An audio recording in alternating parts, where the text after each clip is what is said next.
Assalamualaikum warahmatullahi wabarakatuh. Selamat datang kembali di channel saya. Dan pada video kali ini saya sengaja berpenampilan sedikit seperti mirip-mirip pendekar, karena saya akan membahas salah satu pendekar yang cukup pilih tanding dan bahkan dia hampir tidak pernah dikalahkan oleh musuh-musuhnya. Dia juga adalah Prabu yang adil dan bijaksana memimpin sebuah kerajaan. Dan jika Anda berpikir bahwa tokoh tersebut adalah Prabu Anglingdarma, maka dugaan Anda kurang tepat. Lebih tepatnya dugaan Anda adalah salah, sebab yang akan saya bahas adalah Prabu Brahma Kumbara dalam serial Saur Sepuh. Selengkapnya kita mulai pembahasannya. Apa? Oh iya, chai. Chai. Halo. Chai, Iya. chai. Iya. Pakai kok halo. Dah. Saudara, salah satu serial drama radio yang sangat fenomenal bahkan hingga kini adalah Sandiwara Radio dengan judul Saur Sepuh. Cerita ini adalah cerita fiksi yang dikarang oleh seorang pengarang besar yang bernama Niki Kosasi. Beliau lahir di Sukabumi, berkuliah di Universitas Pasundan dengan mengambil jurusan hukum. Kemudian dia belajar menulis kepada penyair besar W.S. Rendra, dan hingga akhirnya ia menghasilkan karya yang begitu fenomenal, yaitu Saur Sepuh. Saur Sepuh adalah judul dari Sandiwara Radio yang pernah booming di Indonesia pada tahun 1980. Saur Sepuh merupakan karya asli dari Niki Kosasi yang bercerita tentang perjalanan seorang pendekar sakti mandraguna yang bernama Brahma Kumbara yang kelak menjadi raja di salah satu kerajaan di wilayahnya waktu itu, yaitu Kerajaan Madangkara. Serial Saur Sepuh mengambil latar kerajaan Majapahit pada masa pemerintahan Raja Hayam Wuruk. Serial ini mampu memukau jutaan pendengarnya di seluruh penjuru Indonesia Nusantara. Hampir di tiap jam waktu itu, orang-orang, ibu-ibu, bapak-bapak pasti berkumpul mendengarkan radio untuk menunggu diputarnya Saur Sepuh. Perusahaan farmasi waktu itu, yaitu Kalbe Farma, sebagai produsen obat terbesar di Indonesia, menjadi mitra utama dari serial Sandiwara Radio Saur Sepuh. Di tahun 80-an belum banyak masyarakat yang memiliki televisi, sehingga waktu itu radio merupakan satu-satunya alat hiburan yang dimiliki oleh kalangan masyarakat baik di tingkat bawah ataupun tingkat atas. Sehingga serial drama Saur Sepuh persis tidak memiliki saingan yang cukup berat pada waktu itu. Dikisahkan bahwa Brahma Kumbara adalah pendekar yang tangguh yang pilih tanding, dan sejatinya dia masih memiliki darah biru dari keturunan Raja Madangkara. Ayah Brahma yaitu Dharma Salira dan kakeknya kakek Astagina yang kelak menjadi guru Brahma Kumbara merupakan penguasa di Madangkara pada waktu itu. Ibu Brahma Kumbara yang bernama Gayatri adalah keturunan dari terah keluarga kerajaan Madangkara. Ayah kandung Brahma tewas dibunuh oleh perampok ketika Brahma masih kecil. Setelah Gayatri atau ibu Brahma Kumbara kehilangan suaminya, kemudian ia diperistri oleh Tumenggung Ardalepa, seorang bangsawan dan pejabat dari Kuntala. Dan dari perkawinan ini lahirlah seorang anak yang bernama Mantili yang kelak menjadi adik Brahma Kumbara, satu ibu namun berbeda bapak. Brahma kecil hidup dalam situasi perang pada waktu itu. di mana kerajaan Madangkara sendiri telah ditaklukkan oleh kerajaan Pamotan. Dan dalam situasi perang, Brahma melarikan diri dan kemudian diselamatkan dan dididik langsung oleh kakeknya, yaitu kakek Astagina yang bermukim di daerah pantai selatan.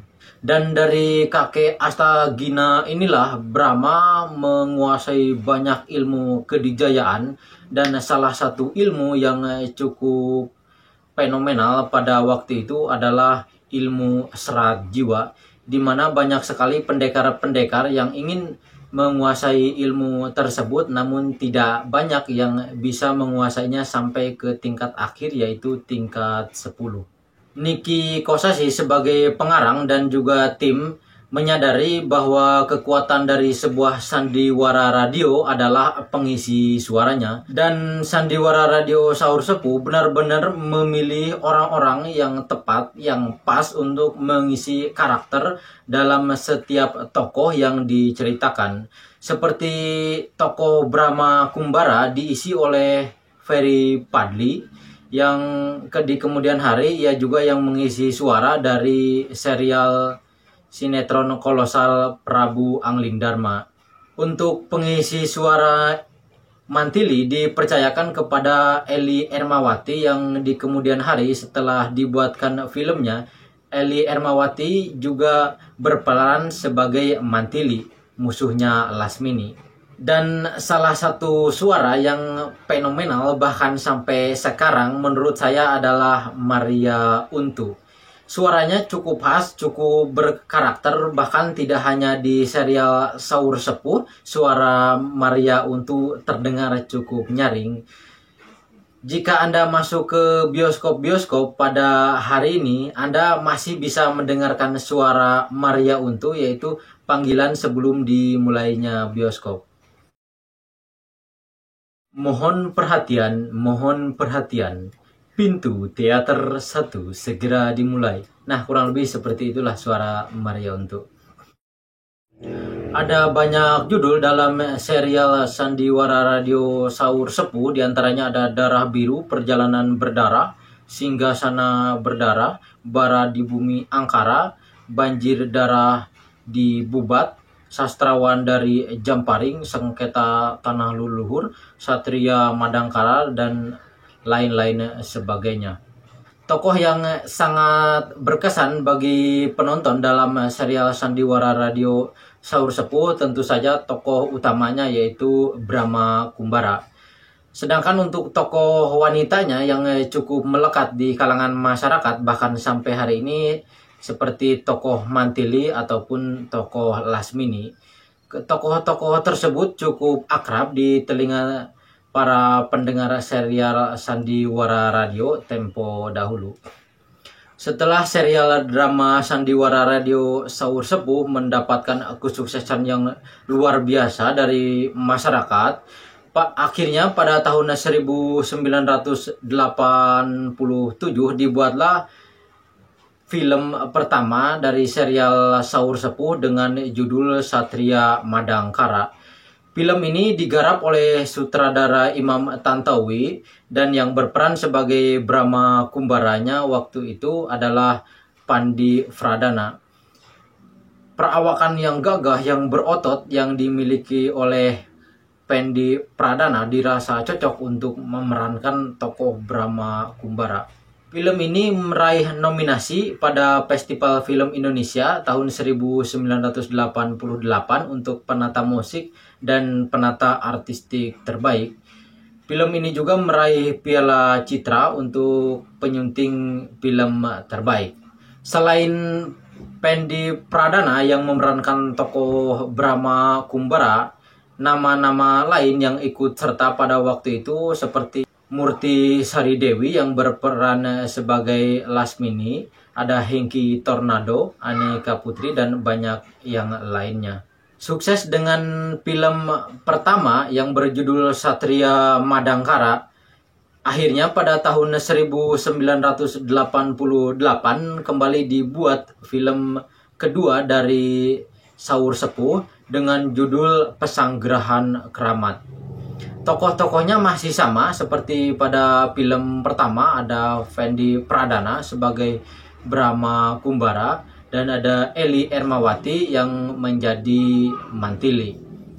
Dalam film Pesanggerahan Kramat diceritakan Brahma Kumbara marah besar, ngamuk karena mengetahui pesanggerahannya yaitu makam dari Eyang Astagina dirusak dan diacak-acak oleh perampok. Saking marahnya Brahma Kumbara, akhirnya dia ngamuk dan badannya berubah membesar seperti huluk, yaitu menjadi buto hijau dan sempat tidak bisa dikendalikan. Namun akhirnya bisa ditenangkan oleh adiknya sendiri yaitu Mantili. Sukses dengan film pertama dan kedua, pada tahun 1989 kembali dibuat film dari Saur Sepuh, kali ini dengan judul Kembang Gunung Lawu.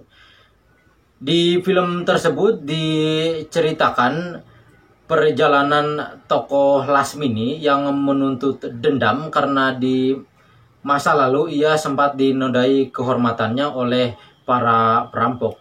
Dan di film ini pula Lasmini sempat bertarung dengan tokoh Mantili. Nah, salah satu adegan yang cukup fenomenal pada waktu itu adalah adegan ketika Lasmini bertarung hebat dengan Mantili. Waktu itu digambarkan Mantili dan Lasmini kejar-kejaran sambil menaiki daun pohon kelapa.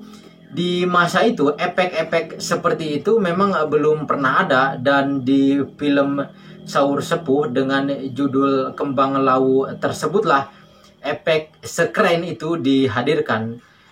Para pengamat film sendiri mengakui bahwa itu merupakan efek paling keren pada zamannya, termasuk sang sutradara yaitu Imam Tantowi.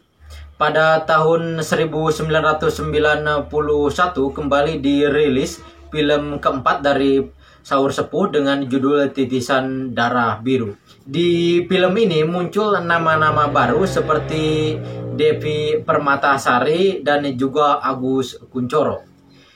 Kemudian di tahun 1992 kembali dibuat film kelima dari Saur Sepuh, yaitu dengan judul Istana Atap Langit.